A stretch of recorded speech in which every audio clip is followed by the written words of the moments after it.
sabato prossimo, giorno 10, abbiamo il nostro primo spettacolo live.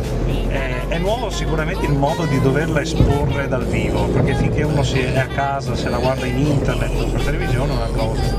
Andare dal vivo bisogna trovare delle astuzie diverse, migliori, bisogna trovare un modo per tenere sempre l'attenzione dello spettatore che sta lì per un'ora e mezza, due ad assistere allo spettacolo. Quindi tenetevi pronti perché abbiamo escogitato un po' di trucchetti, ci saranno delle cose particolari sul palco ed anche degli esperimenti addirittura, quindi sto proprio invogliando, e quindi veniteci a vedere sicuramente per questo primo spettacolo è unico del 2012, poi speriamo che nel 2013, se non finisce il mondo, di farne di più in tutto il Veneto, insomma di andare un po' in giro, che è quello che vorremmo fare finalmente, cioè uscire da sta casa dove continuiamo a stare tutti lì rinchiusi e andare a divertire anche dal vivo le persone.